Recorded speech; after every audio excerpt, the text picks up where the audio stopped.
와.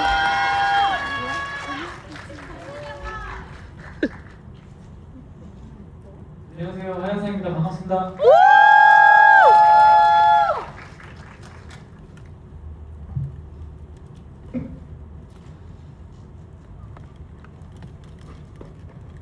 네, 오늘 저희 마티 슈프림 이야기 나눠볼 예정인데요. 간단하게 인사 말씀 먼저 부탁드리겠습니다. 네, 안녕하세요. 네, 가수 하현상입니다. 오랜만에 또 이렇게 GV로 인사드리게 되었습니다. 잘 부탁드립니다. 네, 일단 마티 슈프림 어떻게 보셨을지 전반적인 영화 소감 같은 걸 먼저 여쭤봐요. 네, 일단 이 영화를 보는 이유 자체를 너무 충족시켜준다 그런 생각 너무 많이 했어요. 그래서 저는 지금 2번 봤고요.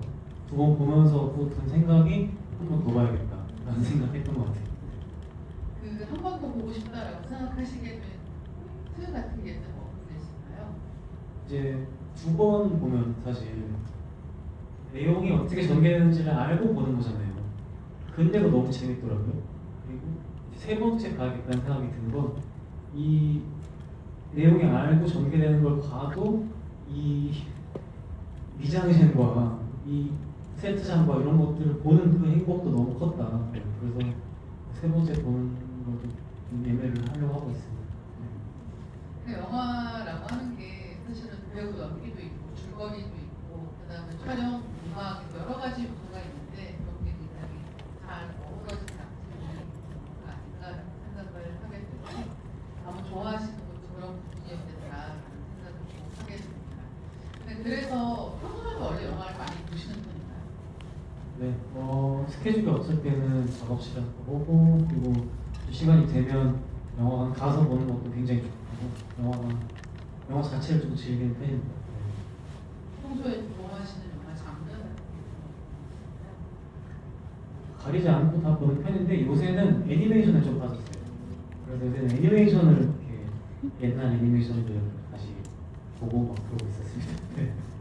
사실 애니메이션은 굉장히 접수가 되기 쉬운 장르가 아닌가라고 생각하게 되거든요. 네. 실제로 그렇게 좋아하시는 작품이 있으신가요?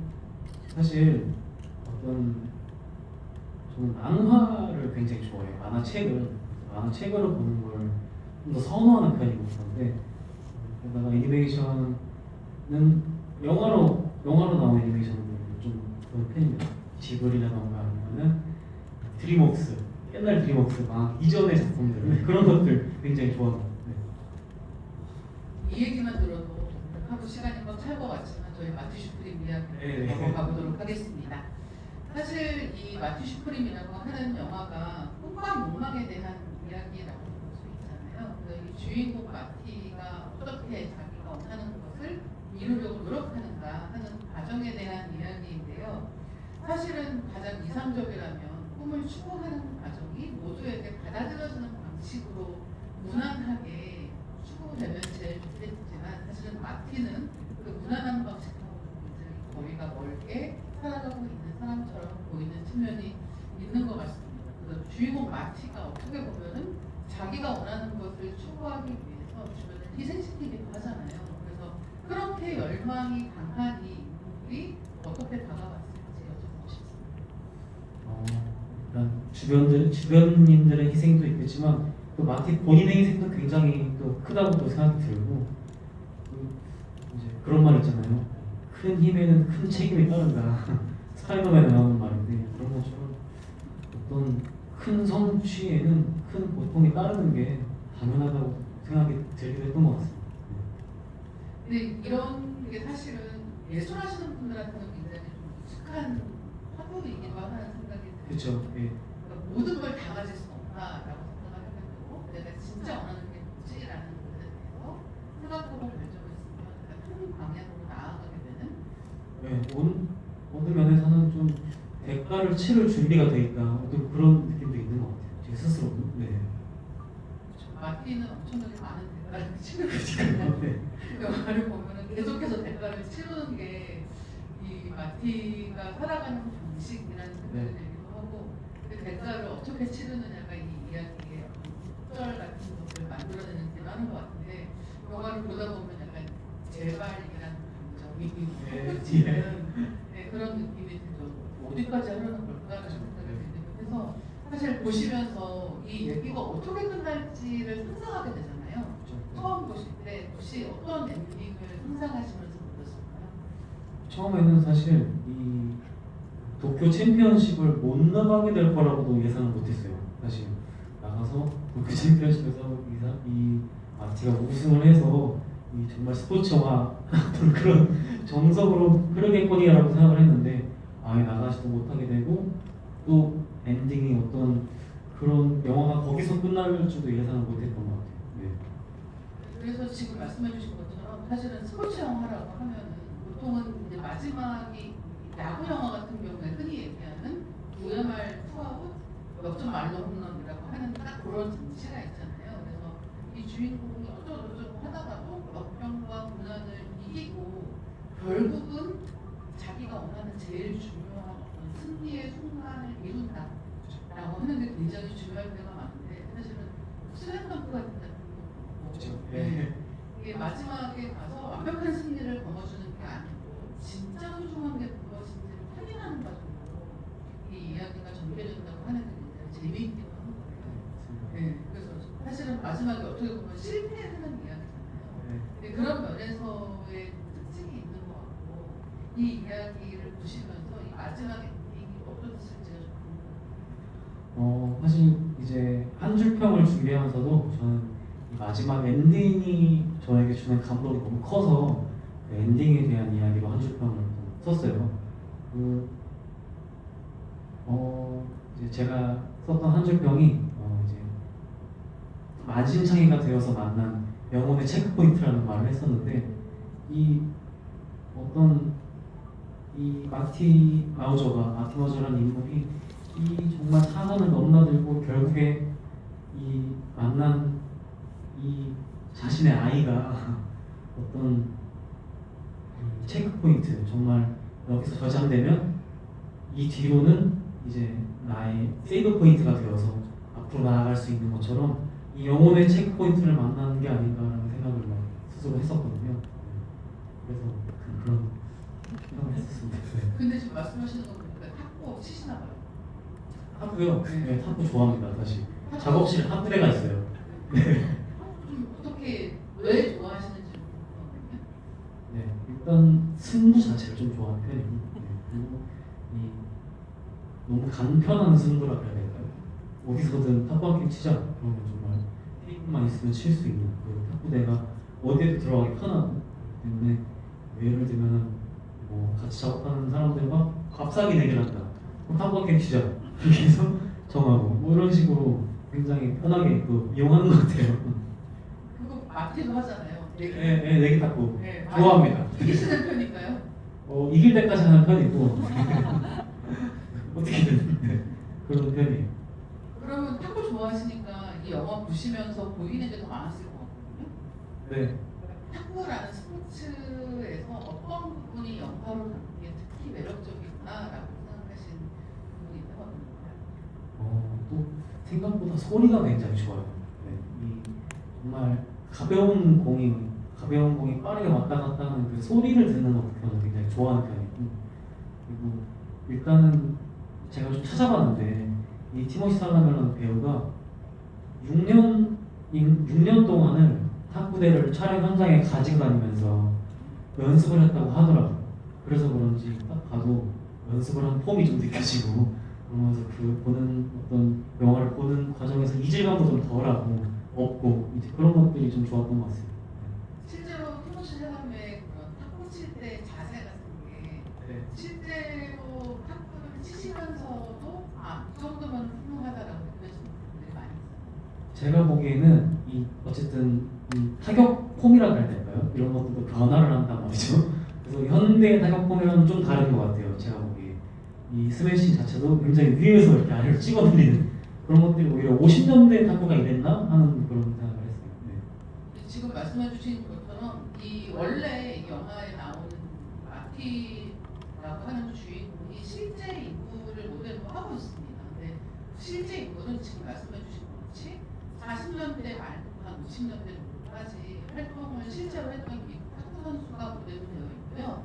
그래서 이 영화 감독이 40년대 말 정도에 나오는 유럽 쪽에서 열렸던 챔피언십 경기 같은 영상을 보다가 어떤 선수가 굉장히 과장되어 보이는 몸짓으로 이 탁구 경기를 하는 거예요. 네. 그래서 지금 말씀해주신 것처럼 요즘 같으면은 그 가장 효율적인 움직임을 하려면 너무 동작이 크면 이동하는데 시간이 한참 걸리기 때문에 사실 좀 인식이 있는 게 아니라면 이렇게까지 큰 동작을 하지는 않을 것 같은데 이제 이 선수는 그런 경우가 없는 거예요. 그런 거였군요. 네, 그래서 가장된 몸짓이. 네. 그렇죠. 그래서 너무 잘 봐주신 것 같고 그 특징적인 움직임이 어떻게 보면 이 주인공의 성격을 반영하는 것 같고 왜 흔히 그런 얘기 하잖아요. 이게 음악 하시는 분들도 그렇는데 스포츠 하시는 분들도 이 사람이 경기하는 스타일을 보면 이 사람 성격 본다는 얘기예요. 아, 완전 그렇죠. 네. 네.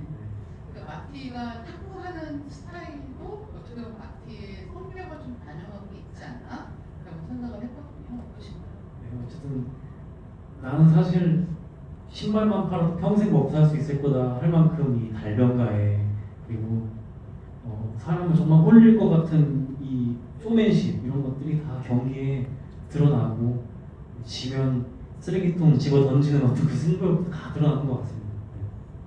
그래서 이 마티는 인간관계 같은 것들도 보면 굉장히 가시적인 부분들이 많이 드러나는 것 같고 근데 그래서 너무 가시적으로 보이니까 이 사람이 진심이 없는 사람인 것 같은데 그 마지막 장면에 가면 이 사람의 진심이 문제가 보이니까 네. 그것 때문에 마지막 장면에서 울림이 있지 않았나라고 생각을 하게 돼요. 네, 사실 이런 어떤 냉혈한 같은 인간도 사실은 이런 눈물을 참고 있었던 거다. 어떤 이 영화 후반부 갈수록 저는 약간 그런 느낌이 들더라고요. 그리고 막 저도 사실 따라서 막 울음을 참게 되는 게 있었고 후반부로 갈수록 엔딩이 주는 그 에너지가 엄청 컸습니다. 근데 지금 뭐 후반부로 갈수록 울음을 참는 것 같은 그런 순간들에 대해서 말씀해 주셨는데 특히나 이 도쿄에 가기 위해서 마티가 무릎 써야 되는 것들이 너무 많잖아요. 네.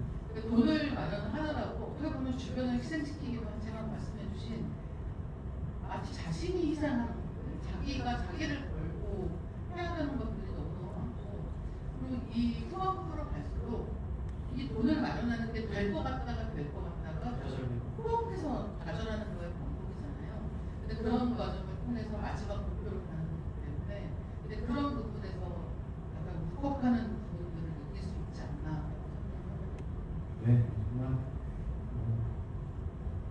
저는 나중에는 좀 처음에는 이 인간 뭘까 이런 개차반이 있나 하는 생각이 들다가도 후반부로 갈수록은 제발 갔으면 좋겠고 이뤘으면 좋겠고 이 꿈을 향한 그 열정을 막 응원해주고 싶은 그런 마음이 들더라고요. 근데 사실 마티가 친구라고 생각하면 좀 힘들잖아요. 어떠세요? 내가 친구들에게 맞을 테니까는 아니었나 그런 생각도 좀 하고 그렇습니다. 네, 아닐 것 같은데요. 네 그 정도는 아니고요 저는. 네. 어쨌든 네. 네, 이 아무리 엉망인면이 있다고 해도 마티에게 사실 이해가 가는 측면들도 많이 있고 네. 그게 자기가 원하는 것을 위해서 무엇이든 걸려고 하는 열정적인 태도에도 있는 것 같습니다.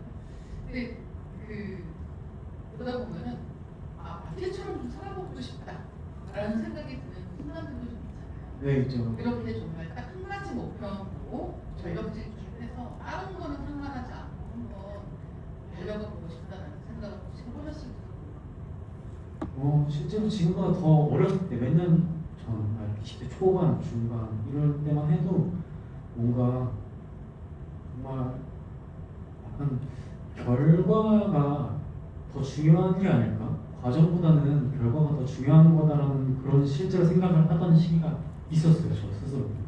그래서 이게 내가 어떤 상처를 주든 어쨌든 내가 이 결과물을 잘 만드는 게 중요해라는 그런 생각이 참 저렇게 지배하던 때가 있었던 것 같은데 한두 해 지나면서 나이를 먹으면서 드는 생각은 과정이 더 중요한 게 아닐까. 이게 결국에 그렇게 해서 상처뿐인 영광은 나에게 중요하지가 않다. 영화의 결말 같은 생각을 저도 스스로 계속 하고 있는 것 같아요. 요새. 그렇죠. 이게 그 중에 되게 중요한 부분이 주변하고의 관계에 포함이 되는 거. 네. 얘기 타고 갈 사람들 필요한 거예요. 그렇죠. 이게 사람 없이는 또 사람으로 못 산다고. 주변에 나를 지탱해준 사람이 있으니까 나로 존재할 수 있는 거기 때문에 그런 생각하는 거죠. 영화 보시면서 좀 감정이입하셨던 장면이 있다면 마지막 장면 말고 어떤 장면이 있을까요? 굉장히 좋았던 장면이 하나 있었는데요. 이제 마지막 도쿄 챔피언십에 못 나가서 이제 그 엔도의 행사, 로벨링크의 행사 장면에서 이제 마지막 탁구를 치는데 이 로벨 사장이 이제 마티가 경기하는 와중에 중간에 와서 난 1601년 태어난 뱀파이어라고 하면서 감정이입하신 장면이라고요? 네. 너무 그 과정이 너무 좋았던 게 그 뱀파이어라고 그래서 이제 마티에게 겁박을 주는 장면이 있었어요. 그런데 거기서 마티 마우저가 정말 그냥 실수를 터뜨리면서 잘하라고 파이팅 하라고 하면서 다시 탁구를 치는 장면이 있었거든요. 저는 그 마티 마우저의 웃음이 나도 그렇게 웃어버리고 싶다. 나도 그냥 나를 그렇게 생각하는 사람도 있으면 그렇게 웃어버리고 싶다 하는 정말 존경심이 들 정도로 이 우직함을 좀 느꼈어요. 근데 그 장면 지금 말씀해 주시니까 다르게 느껴지는 거예요. 오히려 그때는 네. 그 말이 너무 터무가 없어서 네네. 약간 저도 실수한 부분이 있는데 지금 말씀해 주시는 거를 들으니까 그러니까 사실은 이 사람이 뱀파이어라고 하는 것은 죽음이 없는 사람이라는 뜻이고 네. 죽음이 없다는 건 거의 신에 가까운 존재로 느껴지는 것인데 네가 뭐라든 난 알바 상관없어 라고 생각하고 오히려 그냥 자기 내가 추구하는 것으로 더 가는 이런 느낌이어서 그 장면이 지금 말씀해 주신 부분들이 그렇게 느껴져요. 저돌성을 좀 닮고 싶다는 생각을 좀 했어요. 혹시 보시면서 또 울컥하셨던 장면이 또 있다면 어떤 장면이 있을까요? 계속해서 엔딩 얘기를 하게 되는 것 같아요. 근데 제가 이 엔딩이 참 좋았던 이유가 제가 최근에 읽은 책에서 어떤 이야기를 봤는데 쥐를 가지고 실험을 하는 내용이었어요. 근데 쥐가 미로에 쥐를 이제 내려놓고 이 쥐가 어디까지 미로를 풀어가나 이거를 알아보는 시험이었는데 일단 첫 번째 쥐가 미로를 일정 구역까지 풀고 이 쥐가 만약에 사망을 한다 그러면은 그 새끼쥐를 또 이 미로에 올리면 어미 쥐가 갔던 구역까지는 쥐가 그대로 이동을 하더래요.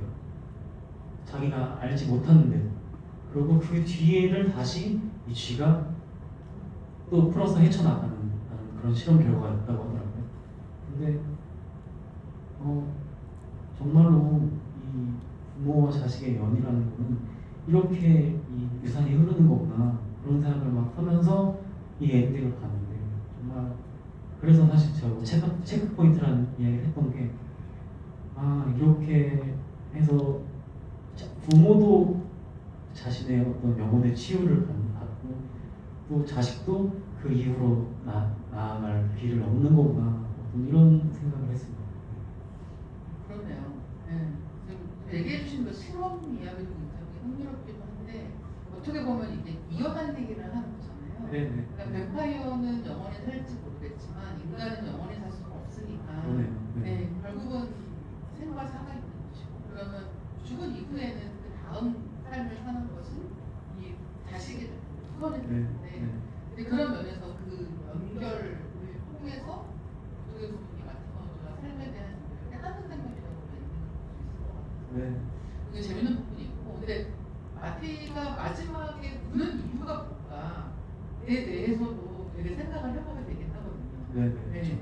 그 얘기 조금 이따가 해보는 걸로 하고 네, 영화 보시면서 그 음악 얘기를 또 안 할 수가 없을 것 같거든요. 네, 도입부부터 워낙 인상적으로 계속해서 음악이 쓰이는 곡이어서 특히 음악과 좀 잘 어울린다고 생각하셨던 장면이 있거나 아니면 음악이 특히 좋았던 장면 같은 게 있다면 어떤 게 있을까요? 이 영화에 이제 삽입된 음악 중에 제가 굉장히 좋아하는 노래가 하나 나오더라고요. 더 콜기스라는 이제 팀의 Everybody's Gotta Learn Sometimes라는 노래가 있는데 그 노래가 이제 이터널 선샤인에서 삽입되어 있는 노래예요. 다른 가수의 버전으로 삽입되어 있는 노래인데 그 노래가 가사말이 결국에는 인간은 언젠가 이제 모두 다 언젠가 배워야 한다, 자라나야 한다, 어떤 그러한 내용인데 마티가 굉장히 바닥을 치는 장면에 그런 노래가 나오거든요. 거기서 참 이 노래가 역시 좋은 노래여서 어디든 참 쓰이는구나 그런 생각을 했습니다. 실제로 이 영화 음악이 계속해서 좀 많이 언급이 되는 작품이기도 해서 나중에 이제 집에 가시면서 유튜브 같은 데서 이 영화 제목으로 검색하시면은 영화에 나왔던 합의곡들도 있고 그 다음에 영화의 이제 오리지널 사운드트랙으로 아예 새로 만든 곡들도 그 플레이리스트가 많이 떠 있거든요. 그래서 한번 들어보시면 굉장히 좋을 것 같고 특히나 이 도입부의 맨 처음 초반부에 나오는 오프닝에 나오는 그 알파빌의 포에버형이라고 하는 곡도 네. 너무 제목도 상징적이고 그렇죠. 네. 마티 마우저를 그대로 상징하는. 네. 맞아요. 그러니까 이 마티 마우저라고 하는 인물을 상징하는 것들이 영화에 굉장히 다양한 정치 문구가 있는데 그 중에 하나가 지금 뭐이 포에버형이라고 영원히 젊은. 네. 사실은 그것도 일종의 뱀파이어 같은 거죠. 그렇죠. 네. 그러니까 사람이 뱀파이어는 아니지만 그리고 그 영원히 나이 들지 않는 극렬한 젊음이라고 하는 거는 실패를 모르는 것. 네, 그 마티가 그런 것처럼 꺾여도 네. 꺾이지 않는 것. 약간 이런 느낌의 같이 포함이 되어 있는 것 같고 그 다음에 탁구라고 하는 스포츠도 마티랑 좀 닮아 있는 것 같아요. 네, 성격이 좀 닮아 있다. 약간 그 경쾌한 사운드부터 시작해서 빨리빨리 움직여야 되는 이런 말이 많고 맞아요. 네, 약간은 좀 철학성이 없고 가벼워 보이는 것까지도 탁구라는 스포츠랑 잘 어울리는 것 같다는 생각이 너무 있습니다. 일단 마티 마우저의 탁구의 어떤 전술 자체도 굉장히 공격적인 탁구더라고요. 계속해서 스매시, 계속해서 스매시. 이 탁구도 결국에 수비 탁구가 있고 공격 탁구가 있거든요. 보면은 말도 빠르게 하는 것처럼 정말 오늘 쏙 빼놓는 것처럼 탁구도 굉장히 계속 공격적인 탁구. 부상하더라고요. 네.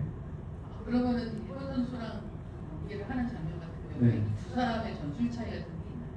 홍도 선수 같은 경우에 제가 보기엔 약간 수비적인 탁구거든요. 그래서 계속 가단에서 상대의 실수를 유도하는 그런 탁구였고 마티 마우저 같은 경우에는 계속해서 공격적인. 수비를 해야 될 때도 공격을 해줘야 마는 그게 약간 이 사람의 성격이다 그 생각을 하게 되는 것 같습니다. 이 영화에서 음악의 특징이 한 가지가 있는데요. 영화 음악이 지금 저희가 언급하고 있는 음악들이 80년대부터 쓰였습니다. 근데 영화의 배경이 되는 것은 52년도 정도로 이야기가 되고 있기 때문에 영화에서 실제 보통은 영화 음악을 만들 때 영화의 시대 배경이 되는 시대의 음악을 쓰는 식으로 음악적인 고증을 하는 게 훨씬 더 일반적이기도 하거든요. 근데 이 영화는 그 방식을 쓰지 않은 거예요. 감독하고 음악 감독, 음악을 맡은 이 다니엘 로파틴이라고 하는 뮤지션이 그냥 같이 둘이 얘기를 하면서 어디까지 고증을 할까라고 얘기를 했는데 둘 다 그냥 그런 거 신경 쓰지 말자라고 얘기를 하고 이제 이렇게 공격적으로 80년대 사운드를 썼다라고 얘기를 많이 하고 있고요. 근데 그러면서 신디사이저 같은 사운드를 많이 쓰는 것도 영화에서 굉장히 중요한 음악적인 특징이라고 이야기가 되고 있습니다. 그래서 전반적으로 음악은 좀 어떤 느낌이셨을지 궁금해요. 그 말이 너무 이해가 가는 게 이 어떤 마티 마우저의 어떤 이 저돌성 그런 것들을 좀 보여주려면 80년대 특유의 어떤 그런 시원한 드럼 사운드가 또 큰 역할을 해야 했다라고 또 느껴지는 것 같아요. 그래서 이 Tears for Fears로 시작을 하는 것도 그렇고 어쨌든 간에 80년대 특유의 그 정말 뭐라 그래야 될까요? 후려 갈기는 드럼이라고 해야 될까요? 그런 드럼 사운드가 이 마티의 이 저돌 맹진하고도 너무 닮아 있고 그리고 영화 전체에서도 네, 잘 어울리는 것 같습니다. 그리고 이 다니엘 로파틴의 이 뭐라 그래야 될까요? 자꾸 이런 말밖에 안 떠오르는데 막 사람 미치게 하는 이 신디사이저 사운드 있잖아요. 정말 사람 미치게 하는 전작에서도 그랬고 이번에도 그랬고 그런 것들이 너무 잘 드러나는 그런 사운드 같습니다. 그래서 이 신디사이저 음악이라고 하면은 약간 옛날 느낌, 어느 시대에다 붙여놔도 약간 옛날 이야기 보는 것 같은 느낌이기도 하고, 또 그런가 하면 약간은 신비로운 느낌, 수수께끼 같은 느낌 같이 주는 것 같아요. 그래서 그렇게 영화 내내 이야기가 어디로 흘러갈지를 알 수 없게 만드는 역할을 하는데도 음악이 굉장히 중요한 역할을 하지 않았을까라고 생각을 하게 됩니다. 그래서 이 영화의 인물들 이야기로 넘어가 볼까 하는데요. 워낙 많은 사람들이 등장하잖아요. 네, 그래서 이를테면은 마티, 일단 첫 번째로는 마티가 있을 것이고, 그다음에 이 마티에게 자기 인생을 보는 여자가 한 명이 등장을 하는 것이고, 또 그런가 하면 마티와 친구라고 생각하고 싶지만 사실은 좀 이용당하는 그런 친구가 등장을 하기도 하고, 되게 많은 인간 인상이 여기에 등장한단 말이에요. 그래서 그 중에서 좀 특히 기억나는 인물들이 있다면 누가 있었나요? 저는 그 강아지 모세의 주인이었던 아벨 페라라 배우가 좀 떠오르는데, 정말 어떤 이 강아지에게 자신의 어떤 목숨까지도 내어 자신의 목숨보다도 강아지를 더 중요하게 생각하는 그런 순수한 마음의 깽이잖아요. 그래서 사람은 이렇게 찌르면서 자기 강아지는 자기 몸보다 더 소중하게 생각하는 이런 어떤 양면성의 그런 것들이 굉장히 또 매력적이지 않았나. 그리고 그 배우 자체의 마스크도 정말 너무 깽 같다 그런 생각을 많이 했고, 너무 매력적인 캐릭터였던 것 같습니다. 근데 진짜 그렇네요. 저는 오히려 그 캐릭터 같은 경우는 네, 그 되게 상황극에서 중요한 역할을 하잖아요. 그렇죠. 네. 그러니까 그냥 스쳐 처음에 봤을 때는 스쳐 지나가는 인물처럼 네. 등장하는데 네. 계속해서 그 이야기가 이어지면서 정말 사육의 현장으로까지 이어지는 그런 캐릭터이기 때문에 네. 되게 중요한 역할을 한다라고 생각을 하게 되는데, 지금 말씀해주신 이 인물이 가지고 있는 되게 희한한 일면이 있는 거죠. 네. 사람 목숨은 아무것도 아닌 걸로 생각하면서 자기 배를 위해서는 사실 자기 목숨을 거잖아요. 그렇죠. 그런 전개가 좀 재밌다고 생각을 했던 것 같고, 그런가 하면은 그 인물 같은 경우는 마티하고 상호작용을 하는 사람은 많잖아요. 네. 근데 상호작용을 하는 인물들 중에서 혹시 또 기억에 남는 인물이 있을까요? 아무래도 레이첼을 좀 많이 떠오르는 것 같은데요. 어떤 이 사실 마티 마우저가 아니면 감당할 수 없을 것 같은 그런 여자이기도 하잖아요. 네. 마티는 정말 모든 이들을 속이면서 행진을 하는데, 마티 마우저까지도 속일 수 있는 인물이잖아요, 사실. 네. 그런 것들이 마티 마우저가 매력을 느끼기에 충분하겠다 그런 생각도 했고, 그리고 본인이 총을 맞았음에도 도쿄에 갈 수 있는 거냐, 그걸 더 먼저 물어보는 그 정도의 사랑을 받는 이 마티 마우저가 저도 사실 어떤 그런 부분에서 팬들이 저한테 주는 어떤 그런 사랑도 비슷하겠다는 생각도 많이 했어요. 그 대목들 저기 뭐죠? 하시는 거예요? 네, 그래서 그 대목들 사실 정말 너무 재밌죠. 네, 정말. 이 제가 이 영화를 극장에서만 3번 정도 봤는데, 볼 때마다 웃음이 극장에서 항상 웃음 터지는 부분이 이 분장한 거 들키는 장면. 그렇죠. 네. 그래서 마티가 너무 자기가 안타까워하다가 뭐야 이거 화장이야라고 하는 대목하고, 그 다음에 이제 케이 하고 이제 그 공원에서 목걸이를 털린 다음에 이제 집에 가면서 목걸이 더 있다며 술을 더 있다며, 이 대목, 이 두 가지 대목은 거의 예외 없이 다들 되게 재밌게 보시는 부분인 거예요. 그래서 근데 이 두 대목이 조금 비슷한 데가 있는 거죠. 마티는 다른 모든 사람을 이용하고 자기 목표를 위해서 살아가는 것 같지만, 이 영화를 보면 마티가 제일 취약해요. 네, 제일 취약하고 이 사람이 계속해서 그 무언가에 고리가 넘어지는 게 이 영화의 요소이기 때문에, 근데 그런 면에서 어떤 경우에는 사랑하는 사람하고의 관계도 서로 속고 속이는 식으로 이 관계가 여기까지 왔구나라는 생각을 드는 거예요. 영화 끝난 다음에 마티가 어떻게 살았을 것 같으세요? 혹시 그 생각 해보셨나요? 뭐 개화천선해서 신발 가게를 정말 더 번성시켜서 탁구는 좀 길이 막힐 수도 있으니 로베링크가 막을 수 있으니 개화천선해서 아이를 잘 키우면서 이 신발 가게를 번성하는 그런 시나리오도 생각을 해보기도 했고 네, 그렇습니다. 근데 실제로 그런 방향으로 처음에 이야기를 구상했던 것 같기도 하더라고요. 아 그래요? 네. 그래서 탁구 결국은 이 사람이 성공한 탁구 선수가 되었다라는 얘기가 아니라 이제 지금 말씀해주신 것 같은 얘기고 감독도 상상을 했던 것 같고 그래서 이제 처음에 시나리오를 쓰는 단계에 왜 80년대 음악이 자연스럽게 왜 여러 그러니까 50년대 이후에 60년대 음악, 70년대 음악, 80년대 음악 다 있는데 그 중에서 80년대 음악이었던 이유가 영화 중에 나오는 곡들 중에서 피터 가브리엘의 곡을 이제 아까 이야기했던 실존 인물의 탁구 영상을 보는데 그때 듣던 음악이 그 곡이었던 거예요.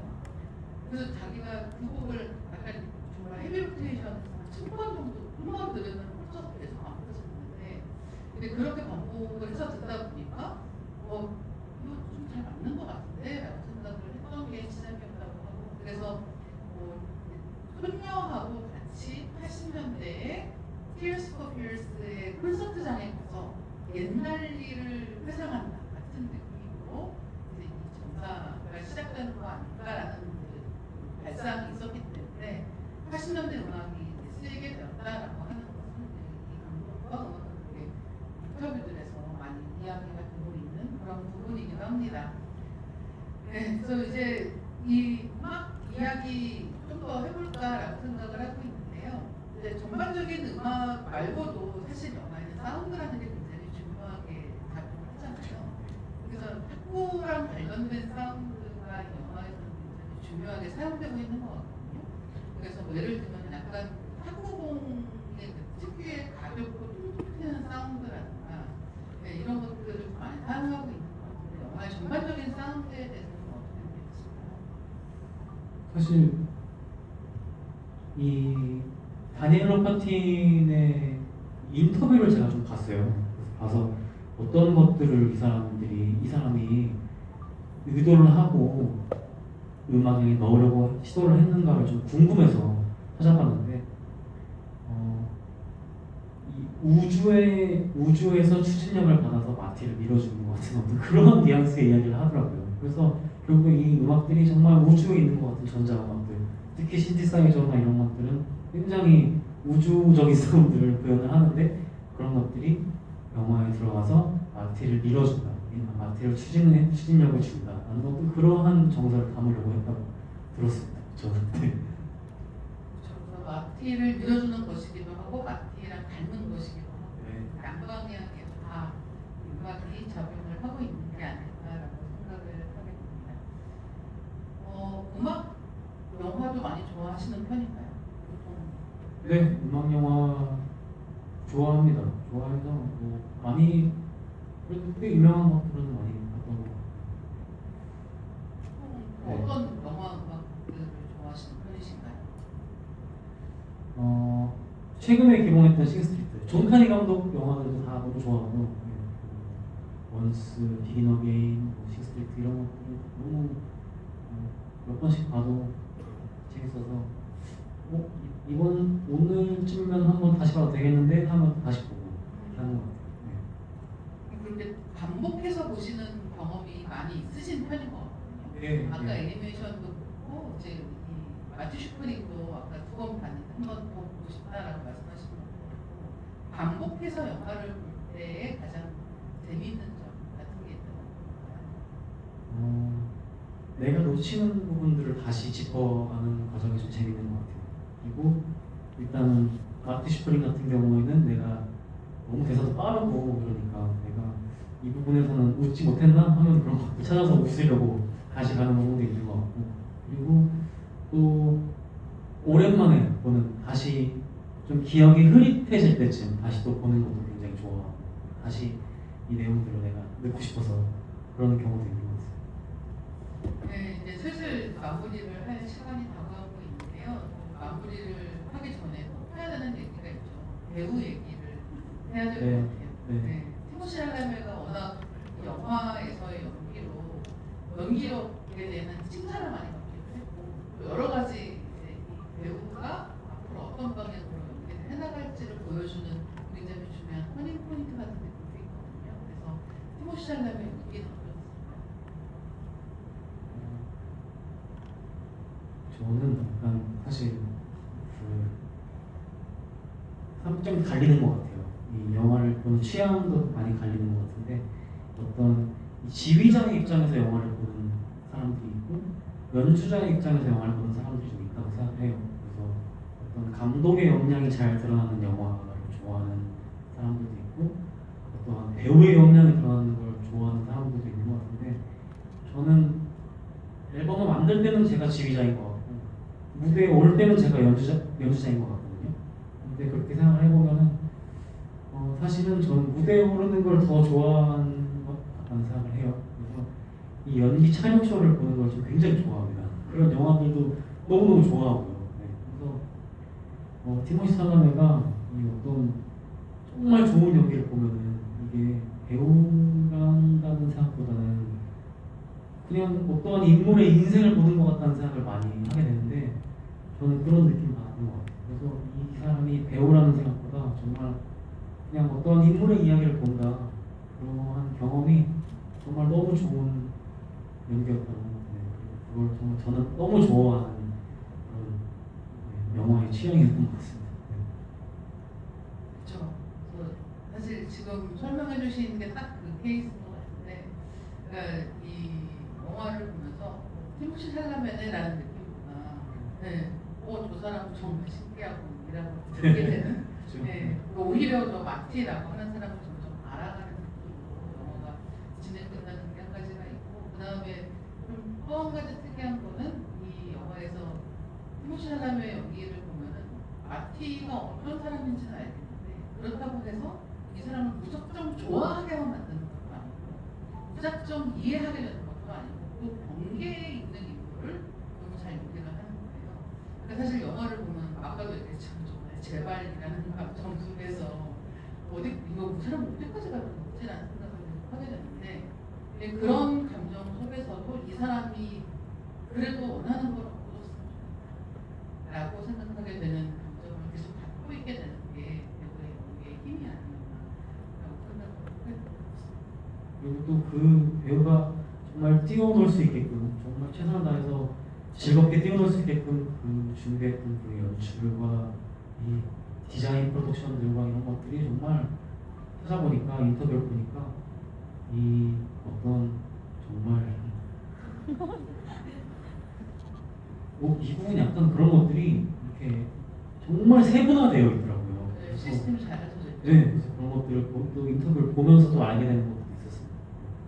맞아요. 그래서 훨씬 잘 준비할 수 있도록 준비를 할 수 있는 시간도 충분하게 주고 그다음에 현장에서도 그 준비가 충분히 표현될 수 있게 도와주는 장치들이 잘 되어 있다는 생각을 하게 되고 근데 그렇기 때문에 이렇게 운동 선수로 갑자기 다른 연기를 보여준다고 해도 잘 소화할 수 있었던 것 같다는 생각이 듭니다. 그래서 티모시 샬라메 연기가 진짜 좋다라고 생각되는 장면 중에 하나가 이제 아까 이야기했던 마지막 장면이에요. 그래서 그 마지막 장면에서 표정을 보면서 말을 안 하잖아요. 그래서 내가 무슨 감정을 느끼기 때문에 이런 표정이야. 내 자식 이런 얘기도 하지 않고 너무 감동적이야 이런 얘기를 하지 않고 말을 하지 않고 표정으로만 그 부분을 표현하기 때문에 그 부분에서 마티는 어떤 감정이 있을까에 대해서 상상하는 것이 완전히 관객의 몫이라고 생각하거든요. 그래서 그 마지막 장면에서 내 표정 보시면서 어떤 감정이 있을 거라고 생각했어요? 제가 이제 애가 없어서 사실 잘은 모르겠어요. 그러나 제 친한 형 중에 친한 형이 최근에 이제 아이가 생긴 친한 형이 있었는데 그 형이 저한테 뭐라 그러냐면 내가 살면서 뭔가를 많이 이룬 적은 없는데 나는 이 아이가 생김으로써 나는 다 이뤘다는 생각을 했다. 그런 말을 저한테 했었던 적이 있었거든요. 마티도 내가 이렇게 정말 모든 것들을 사실 결국에는 실패로 돌아왔지만 내가 큰 성취를 이룬 게 아닐까. 사실은 저는 그런 감격의 눈물이 아니었을까. 저는 그렇게 생각하고 있었어요. 그래서 정말 그 마지막 장면의 눈물이라고 하는 거는 여기 오신 분들도 다 각각 그 장면 보시면서 생각을 하신 것들이 있었을 것 같아요. 그리고 어떤 분은 이 사람이 다시 톡100% 돌아갈 수 없겠다라고 생각하고 눈물을 흘렸다고 생각할 수도 있고, 또 지금 말씀해 주신 것처럼 이 삶의 새로운 국면을 맞이하는 그런 감격의 눈물일 수도 있고, 정말 여러 가지 그 눈물의 이유가 무엇인지 알 수는 없는데 그것을 보는 사람들이 각각의 해석을 가질 수 있게 배우가 굉장히 좋은 연기를 보여주었다라고 생각을 하게 됩니다. 그래서 사실 누구나 좋아할 수 있는 역할이 아니라 보는 사람마다 누구는 좋아하고 누구는 굉장히 싫어할 수밖에 없는 그런 역할을 맡아서 굉장히 잘 연기를 했다라는 점에서 프로페셔널하다라고 하는 배우가 앞으로도 참 어떤 연기자로 계속 활동을 할지 궁금해지는 측면이 있었던 것 같습니다. 그 마무리를 하는 단계에서 혹시 영화 보시면서 나 이 얘기는 꼭 하고 싶었는데라고 생각하셨던 오늘 아직 못하신 얘기도 있을까요? 제가 생각한 것보다 말을 너무 많이 했나? 이런 생각도 있었어요 지금. 네. 어쨌든 없습니다. 네, 마티 슈프림이라고 하는 영화가 이제 아마 추석 정도까지는 계속 공간에 있을 것 같아요. 그래서 오늘 보신 분들도 여러 가지 지구의 이야기랑 더불어서 영화 얘기도 여기저기 많이 남겨주시면 굉장히 좋을 것 같고요. 그리고 그럼 마지막 질문으로 여쭤보고 싶은 것 같습니다. 네. 만약에 이렇게 마티 슈프림이라고 하는 영화의 영화 음악을 만들게 되었다. 네. 다니엘 루파틴의 입장에서 네. 만들게 되었다라고 생각을 하고, 그러면은 나는 이 곡을 쓰고 싶다라고 생각하는, 혹시 좋아하시는 곡 중에서 이 영화랑 잘 어울릴 것 같다라고 생각하시는 선곡이 있다면 여쭤보고 싶어요. 그러면 저는 영화 엔딩 크레딧이 나올 때 나오는 어울리겠다는 음악 하나 추천드리자면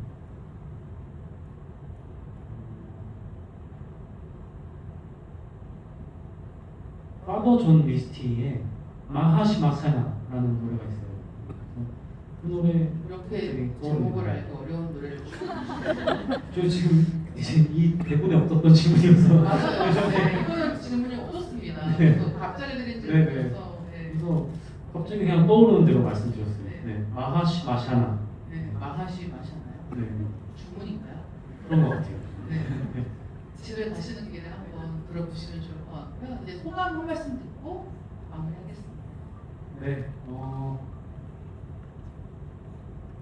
사실 되게 오랜만에 이렇게 또 현장에서 이렇게 또 팬분들하고 또 인사도 드리고 또 오랜만에 이렇게 노래가 아닌 토크를 하는 또 이런 스케줄이어서 또 이렇게 오랜만에 인사드렸는데요. 어떻게 또 재밌으셨나요? 네. 다행입니다. 네. 네.